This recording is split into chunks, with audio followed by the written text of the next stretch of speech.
नमस्कार, आप देख रहे हैं नमस्ते बिहार। मैं हूं आपके साथ अलीम अतर और बुलेटिन की शुरुआत सबसे पहले बड़ी खबर से करते हैं। दानापुर से बड़ी खबर है। यहां आरपीएस मोड़ के पास एक दुकान में अचानक भीषण आग लग गई। आग में दुकान में रखे महंगे पावर टूल्स पार्ट्स जलकर खाक हो गए। स्थानीय लोगों ने दुकानदार और अग्निशमन विभाग को इसकी सूचना दी। अग्निशमन की टीम ने स्थानीय लोगों की मदद के लिए से आग पर काबू पा लिया। आग से दुकानदार को करीब 10 लाख रुपए का नुकसान हुआ है।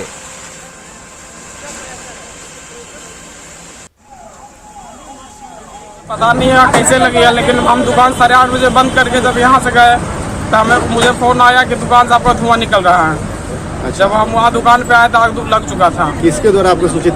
किराना दुकान वाले बगल वाले मेरे मैम साहब के, मेरा मकान मालिक द्वारा धुआं निकल रहा था। और वहीं समस्तीपुर के बेलाही गांव में भी आग ने कहर बरपाया है। कुछ देर में आग की लपटों ने 4 दुकान और एक प्राइवेट स्कूल को अपनी चपेट में ले लिया। सब कुछ पूरी तरह से जलकर राख हो गया।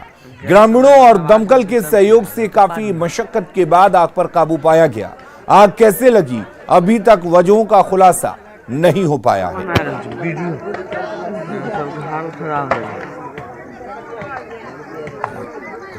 गैस सिलेंडर आवाज करते तब की हाल होते पानी।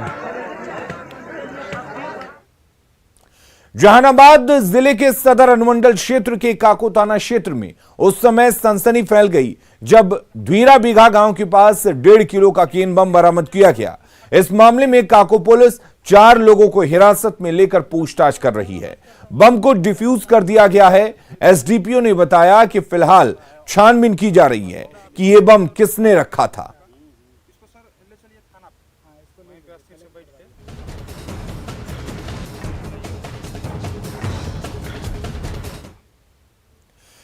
राज्यपाल कोटे से 12 सदस्यों ने एमएलसी की शपथ ली। इसमें सबसे चौंकाने वाला नाम उपेंद्र कुशवाहा का रहा।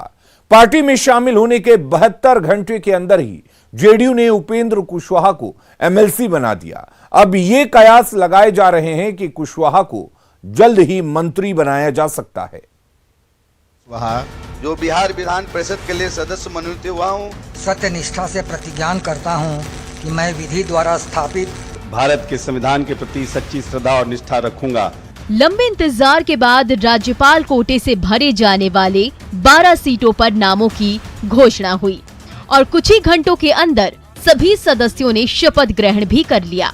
जेडीयू कोटे से 6 एमएलसी बने, जिनमें भवन निर्माण मंत्री अशोक चौधरी, पार्टी के मुख्य प्रवक्ता संजय सिंह, ललन सर्राफ, संजय गांधी और रामवचन राय के साथ ही उपेंद्र कुशवाहा को सदन में एंट्री मिली। वहीं बीजेपी कोटे से भी 6 नाम आए, जिनमें मंत्री जनक राम को एमएलसी बनाया है। इसके अलावा राजेंद्र प्रसाद गुप्ता, देवेश कुमार, प्रमोद कुमार, घनश्याम ठाकुर और निवेदिता सिंह को विधान परिषद सदस्य के रूप में शपथ दिलाई गई। सूची में सबसे ज्यादा चौंकाने वाला नाम उपेंद्र कुशवाहा का रहा। हालांकि एनडीए नेताओं ने इसे सामान्य बात माना है। बहुत बहुत शुभकामना है। एक बड़े नेता हैं बिहार के और उनको एमएलसी बनाया गया है। हमारी अनंत शुभकामना है। उससे एनडीए गठबंधन को बहुत लाभ होगा। हमारे पुराने नेता वो रह चुके हैं।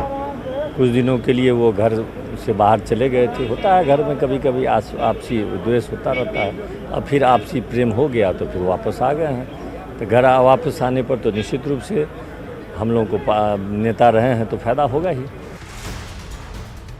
सूची में सबसे ज्यादा चौंकाने वाला नाम उपेंद्र कुशवाहा का रहा, क्योंकि उपेंद्र कुशवाहा 14 मार्च को जेडीयू में शामिल हुए थे और 72 घंटे के अंदर उन्हें पार्टी ने एमएलसी बना दिया।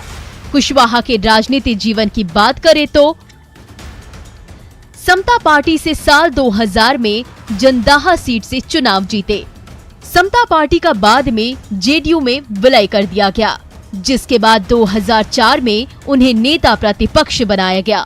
2007 में कुशवाहा को पार्टी से निष्कासित कर दिया गया।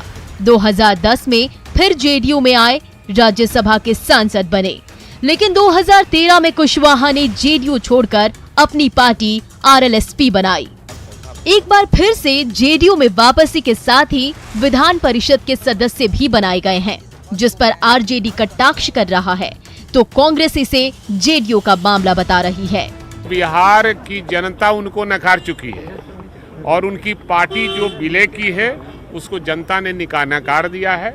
उनके पास वोट भाट नहीं है, वोट न भाट, अंग्रेजी बाजा, आप फलना कहे वही राजा, ऐसा नहीं होता है। सदन में आएंगे, उनके तजुर्बे का लाभ होगा, लेकिन ये मामला तो जनता दल यू का है और जनता दल यू ने उनको अपने पार्टी में रखा है। जहाँ तक मैं जानता हूँ हमारे पार्टी के साथ उनका सहयोग रहा था, तो किसी भी अनुभवी नेता का तो फायदा होता ही है। इससे ज्यादा मैं कुछ बोल नहीं सकता हूँ, ये उनकी पार्टी का मामला। अब सवाल उठ रहा है कि क्या उपेंद्र कुशवाहा नीतीश कैबिनेट में शामिल होंगे, क्योंकि लंबे समय से उपेंद्र कुशवाहा के जेडीयू में शामिल होने और मंत्री बनने के कयास लगाए जा रहे थे और 14 मार्च से 17 मार्च के बीच हुए घटनाक्रम ने इन कयासों को बल तो जरूर दिया है। न्यूज़ 18 के लिए पटना से संजय कुमार के साथ शैलेंद्र कुमार की रिपोर्ट। शपथ ग्रहण के बाद उपेंद्र कुशवाहा ने कहा कि कोई भी जिम्मेदारी बड़ी या छोटी नहीं होती और पार्टी जो भी जिम्मेदारी देगी उसे पूरा करेंगे और जब मौका मिला है उसमें जनता के लिए काम करना है। जिम्मेदारी कोई बड़ी छोटी नहीं होती है, जनता के लिए काम करना है। जो लोग न्याय चाहते हैं, जिनको न्याय नहीं मिला है, वंचित लोग हैं, उनको न्याय दिलाने का काम करना है, यही राजनीति होती है और यह काम मैं पहले से भी करता रहा हूं। अब जो मौका मिला है, मैं विधान परिषद में एक मेंबर होते हुए उस मौका के अनुसार हम बिहार की जनता के लिए हर तरह से कोशिश करेंगे। अपनों के निशाने पर रहे विधानसभा अध्यक्ष विजय सिन्हा कल मंत्री सम्राट चौधरी के व्यवहार से नाराज हो गए। स्पीकर ने मंत्री को एक शब्द वापस लेने को कहा, लेकिन मंत्री इसके लिए तैयार नहीं थे। हालांकि बाद में सम्राट चौधरी ने अध्यक्ष से माफी मांगी। आप कार्यालय में तो अपने विभाग में थोड़ा समीक्षा कर लीजिएगा, बहुत व्याकुल नहीं होना है। आप आपस लीजिए सबको। अध्यक्ष जी ऐसा नहीं चलता। आप आपस लीजिए। अध्यक्ष जी इस तरह का व्याकुल होना ये आसन को नहीं कर सकते हैं। नोक झोंक की ये तस्वीरें बिहार विधानसभा की हैं। कोई पक्ष और विपक्ष में नहीं, मंत्री और स्पीकर के बीच ही नोकझोंक हो गई। दरअसल सवाल का जवाब देने के दौरान स्पीकर ने सभी सवालों के ऑनलाइन जवाब नहीं आने की जानकारी दी। इस पर मंत्री सम्राट चौधरी ने कह दिया जवाब आएंगे, व्याकुल न हो। फिर क्या था, स्पीकर विजय सिन्हा नाराज हो गए और शब्द वापस लेने तक सदन की कार्यवाही स्थगित कर दी। कार्यालय सारे ऑनलाइन जवाब निकाल देते हैं और 16 में मात्र 69% जवाब ही आपका आया है। 11 जवाब कार्यालय में तो अपने विभाग में थोड़ा समीक्षा कर लीजिएगा, बहुत व्याकुल नहीं होना है, आंशिक सकारात्मक है। आप एक चीज आपस लीजिए सबको, माननीय मंत्री जी आपस लीजिए। नहीं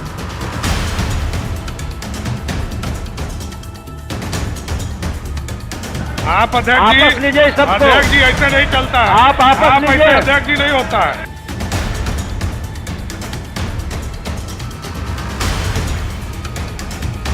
अध्यक्ष जी इस तरह का डायरेक्शन व्याकुल होना ये आसन को नहीं कर सकते हैं। आप इस तरह डायरेक्शन आसन को ये नहीं कर सकते हैं।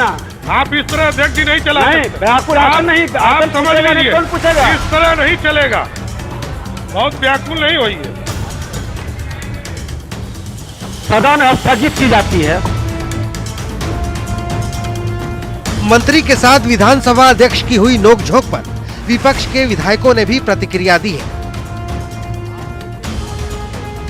माननीय अध्यक्ष जी जनप्रतिनिधि के प्रति सकारात्मक रवैया है उनका और वो चाहते हैं कि सदन में जितने भी सवाल पूछे जाएं उसका जवाब है और उन्होंने इंस्ट्रक्शन भी दिए हुए अपने मंत्रियों को कि आप पदाधिकारियों को टाइट कीजिए ताकि जनता के सवाल से वो भागे नहीं। तो कहीं न कहीं भ्रष्ट अधिकारियों को बचाने के लिए माननीय मंत्री जी बौखलाए हुए हैं और इसीलिए उन्होंने कहा कि आप बहुत ही अमर्यादित भाषा को उन्होंने इस्तेमाल किया और इसकी मैं घोर निंदा करती हूं। और मैं मंत्री जी से कहना चाहूंगी कि आप आदरणीय अध्यक्ष जी से माफी मांगे। मंत्री लोग जो सत्ता के नशे में चूर हैं, उनके मुंह से ये सब बातें तो निकलेंगी ही और दुर्भाग्यपूर्ण है, क्योंकि हम लोग तो पहली बार आ रहे हैं और हम लोग को ये सब देखने के लिए मिल रहा है कि सदन में आसन का कोई रिस्पेक्ट नहीं। आसन तो छोड़िए, कल आप देखे होंगे किस तरीके से फरियाने की बात कर रहे थे, तो फरियाना का क्या अर्थ है वो भी समझा दीजिए।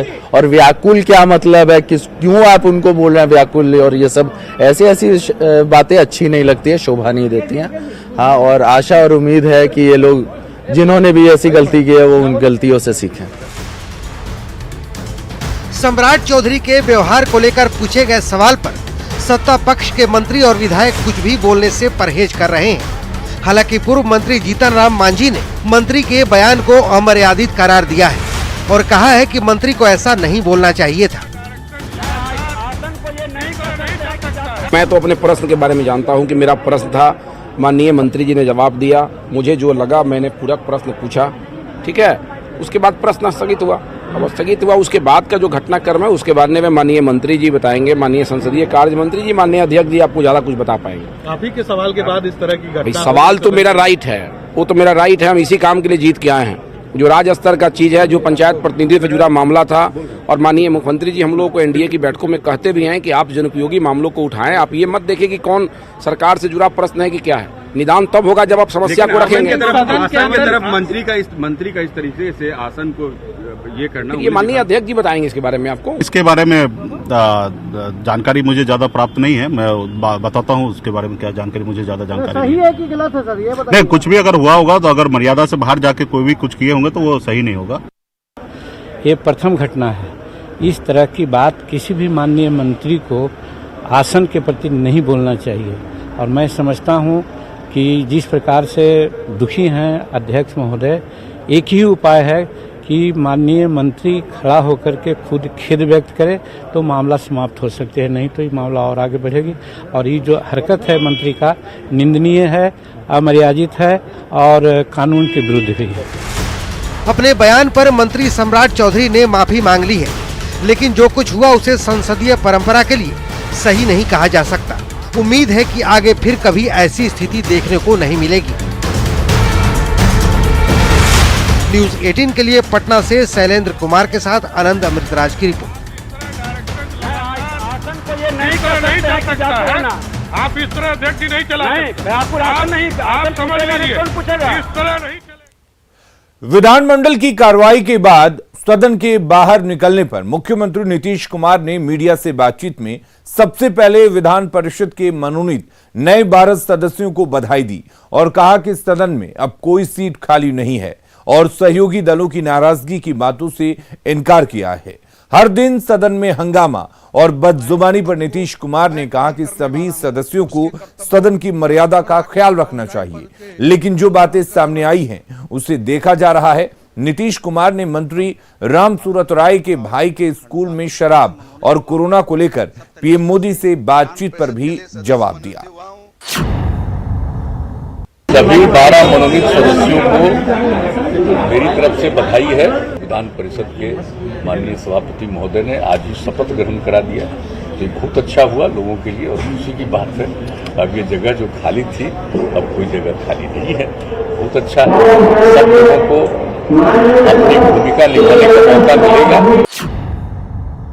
कल हम देखेंगे सदन की कार्यवाही कल पूरी होगी, उसके बाद हम लोग भी बैठ करके एक एक चीज को देखेंगे। सबको इस बात का ध्यान रखना चाहिए और जो स्पीकर साहब हैं उनका जो एक महत्व है हाउस को चलाना, तो सब लोगों को एक प्रतिष्ठा का ख्याल करना चाहिए, चाहे वो पक्ष का हो या विपक्ष का हो, सबको इस बात का ध्यान रखना चाहिए। लेकिन जो कुछ भी बातें आई है, कुछ बात हुई है, सब लोगों ने अपना कर लिया, जिनसे कोई भूल हुई है उन्होंने इस बात के लिए क्षमा भी ले लिया है। लेकिन इसके बाद भी हम लोग एक बार और करेंगे, लोगों को कम से कम बिल्कुल कॉन्शियस करना, लोगों को सचेत करना ही। कल बहुत स्पष्ट रूप से बात किया और जब ये बात कही गई थी तो उन्होंने एक्सप्लेन किया था कि उनका कोई रिश्ता नहीं, उनके परिवार का बंटवारा पहले से हो चुका है और उन्होंने कभी नहीं कहा कि कोई भी व्यक्ति अगर इसके लिए जिम्मेवार है तो उस पर आप कोई कार्रवाई नहीं करेंगे। लेकिन अनावश्यक उनके ऊपर जो कुछ भी किया गया उन्होंने पूरे तौर पर कल इसका उत्तर भी दे दिया। तो ये तो अब बिल्कुल पूरे तौर पर इसको देखना पड़ेगा और प्रतिदिन भी इसको लेकर के है। और एक दिन तो अभी 2 दिन के बाद ही एक मीटिंग हम फिर जिला स्तर से लेकर के सब जगह के लोगों के साथ हम बैठक करने वाले हैं। और आज भी बातचीत हुई है कि क्या क्या करना है। और जो आप जानते हैं कि टेस्ट का काम, तो टेस्ट का काम बहुत हो रहा था, अब वो उसकी संख्या घट गई थी। तो बीच में ही हमने कहा कि इसको फिर से बढ़ाना है। तो कल ही लोगों ने बैठ करके तय किया कि उसको फिर 70,000 तक कम से कम ले जाएंगे और RT-PCR से ही ज्यादा जांच हो, उसके लिए भी आज हमने बातचीत कर ली है कि अधिक से अधिक जांच RT-PCR से हो। भागलपुर के मधुसूदनपुर के भतोड़िया पंचायत में 2 पक्षों में जमकर गोलीबारी हुई। दोनों ओर से पथराव भी हुआ, जिसमें 6 से ज्यादा लोग घायल हो गए। सभी घायलों को पुलिस ने इलाज के लिए अस्पताल भेज दिया है। गांव में फिलहाल स्थिति तनावपूर्ण बनी हुई है। दरअसल भतोड़िया गांव के पूरब टोला में दिलीप यादव के घर श्राद्ध कार्यक्रम को लेकर नाच कीर्तन कार्यक्रम चल रहा था। इसी बीच गांव के कुछ लोग कार्यक्रम को देखने पहुंचे, जिन पर कलाकारों से छेड़खानी का आरोप लगा। घर वालों ने मना किया तो मारपीट करने लगे। फिलहाल पुलिस गांव में कैंप कर रही है।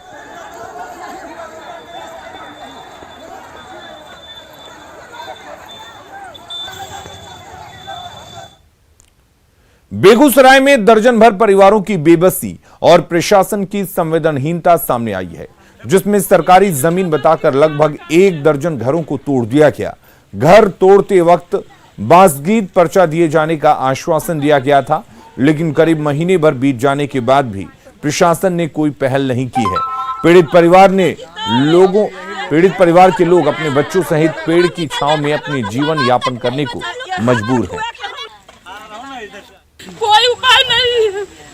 रोड पे बैठते हैं, किसी को माया लगता है तो 2 रोटी ला के दे देते हैं, 1 लोटा पानी ला के दे देते हैं। अनाज पानी से सामान सारा कुछ इसमें दबा गया है। कहाँ रहेंगे हम लोग? हमको अन्याय चाहिए, हमको घर के बदले घर चाहिए, जमीन के बदले जमीन चाहिए। टावर जो है, टावर के नजदीक में जो 1 बीघा जमीन था, लेकिन क्या किया गया, लोकायुक्त के अनुकूल में ये लोग पैसा दिए, इनके साथ पैसा का विश्वासघात करके अपना टावर बचा लिया गया और उसके बाद जो है ये लोग का घर तोड़ दिया गया। यही हकीकत है। पैमाइश गलत हुई है, ये तो 100% है गलत हुई। फर्स्ट बार जो नापी हुई उसमें तो स्पष्ट है। और अगली खबर पूर्वी चंपारण से, जहां पैक्स अध्यक्ष की हत्या के बाद आक्रोश जारी है। कल दूसरे दिन भी परिजन शव को लेकर प्रदर्शन करते रहे। यही नहीं, कुछ लोगों ने भीड़ से पुलिस पर पथराव भी किया। परिजनों का आरोप है कि पुलिस आपराधिक तत्वों को पकड़ने की बजाय परिवार को तंग कर रही है। 54 निर्दोष लोगों को गिरफ्तार करने का आरोप भी गांव के लोग लगा रहे हैं। मृतक के करीबियों ने बताया कि परिवार में कोई नहीं है, जिसकी वजह से दाह संस्कार भी नहीं हो पाया। मृतक की पत्नी ने कहा कि पुलिस कार्रवाई करती तो पवन गुप्ता की हत्या नहीं होती। ओकरा बाद ही बात रह गल त मुखिया के चुनाव हमनी के लड़े वाला रहनी सन। तो एक दिन लड़का सन के हमरा गरनी कोटा थोड़े देर तारीख के उन्हें से लौटत रहन त फोन कैलन सुरेंद्र मुखिया। अन के बोल के तुम धान नहीं खा ले तो बोल के बैठ चो, तो बोल के तार सारा बोल के तगिरी हम निकाल दे, हम 4 गो गुंडा भेज तन तार मार के बुका गांव फरवा दे। कितना दिन पहले के बात है? 23 तारीख के। 23 कौन सा? 23 जनवरी कौन महीना? 23 फरवरी के। समस्तीपुर जिले में शराब की बड़ी खेप जब्त हुई है। शराब की पहली खेप रोसड़ा अनुमंडल के सिंगिया थाना इलाके से 169 कार्टन अवैध शराब जब्त किया गया। इस कार्रवाई में 2 तस्कर भी गिरफ्तार हुए हैं। इसके अलावा शराब की दूसरी खेप सदर अनुमंडल के गोपालपुर में कंटेनर से 73 कार्टन अवैध शराब जब्त हुआ है। यहां पर एक तस्कर को गिरफ्तार किया गया। सिंगिया इलाके में जिस गाड़ी से शराब जब्त हुई उस पर पार्सल वैन लिखा है और वो हरियाणा की गाड़ी है। शराब की इस खेप को उत्तर प्रदेश से दरभंगा के कुशेश्वर स्थान में खपाना था।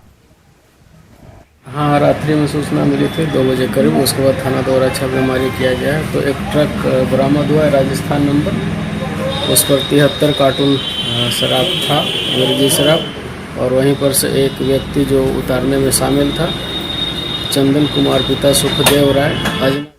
शराब तस्करी के लिए एक से एक तरकीब अपनाई जा रही है। कहीं गाड़ी में तहखाना बनाकर शराब लाई जा रही है तो कहीं संतरे के कार्टन में। हालांकि प्रशासन सतर्क है और बड़े पैमाने पर शराब जब्त भी हो रही है। पिकअप वैन के गुप्त तहखाने में शराब,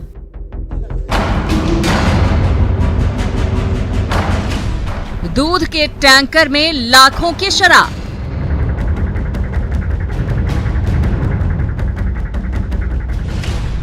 संतरे के कार्टन में शराब, चावल के भूसे में शराब। तू डाल डाल में पात पात। बिहार में पूर्ण शराबबंदी लागू होने के बावजूद शराब माफिया कुछ इसी तर्ज पर पुलिस प्रशासन से आंख मिचौली का खेल खेल रहे हैं। लेकिन बिहार पुलिस ने भी मानो कसम खा रखी है कि शराब तस्करों की एक नहीं चलने देंगे।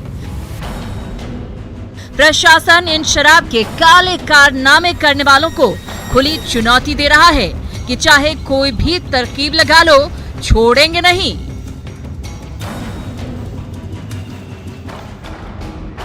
होली आने वाली है और पंचायत चुनाव भी सिर पर हैं। ऐसे में अवैध शराब के कारोबारी अपना कारोबार आगे बढ़ाने में जुटे हैं, लेकिन पुलिस के आगे इनकी एक नहीं चल रही। शराब की तस्करी के ऐसे कारनामे देखकर पुलिस भी हैरान है। ये देखिए, पहली नजर में ये एक आम पिकअप वैन दिख रहा है, लेकिन जब छपरा पुलिस की टीम ने इसकी जांच की और इसकी ट्रॉली के नट बोल्ट ले गए तो सबकी आंखें खुली की खुली रह गई। मामला मशरक के बनसोही का है। इस ट्रॉली के नीचे छिपाकर एक तहखाना बनाया गया था, जिसमें लाखों की शराब छिपाकर लाई जा रही है। अवैध शराब की इस खेप की डिलीवरी पटना में किसी को की जानी थी। अब ये देखिए शराब की तस्करी का एक और नायाब तरीका। ये तस्वीरें पूर्णिया के 22 अनुमंडल के अंतर्गत दालकोला चेक पोस्ट की हैं। चावल के भूसे की इन बोरियों में शराब की बोतलों को इस कदर छिपाया गया था कि पैनी नजर से छानबीन करने वाले भी गच्चा खा जाएं। 22 पुलिस और उत्पाद विभाग की टीम ने इस ट्रक से करीब 75 लाख रुपए मूल्य की 7,462 लीटर विदेशी शराब जब्त की है। ये तस्वीरें समस्तीपुर की हैं। गुप्त सूचना के आधार पर कार्रवाई करते हुए मुफस्सिल थाने की टीम ने बिक्रमपुर बांदे गांव से 25 लाख कीमत की विदेशी शराब जब्त की। यूपी से लाई गई अवैध शराब की इन पेटियों को इस ट्रक में संतरे के नीचे छिपाकर रखा गया था। पुलिस ने इस मामले में 2 लोगों को गिरफ्तार भी किया है।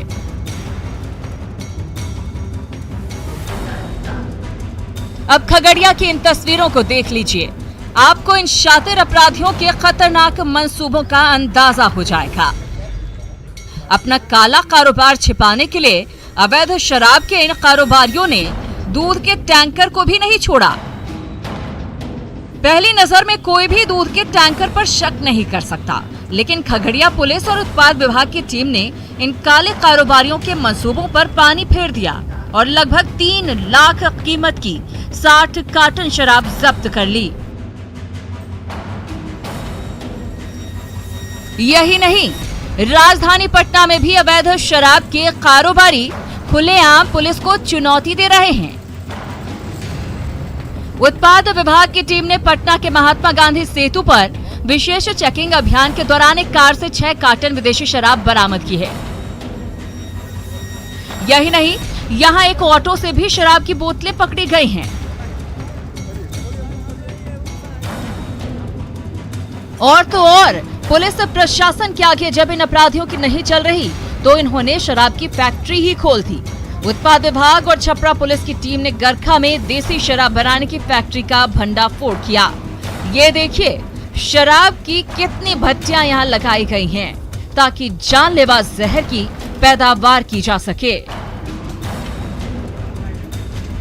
Bureau report, news 18। खबरें लगातार जारी हैं, बने रहिए न्यूज़ 18 बिहार झारखंड के साथ।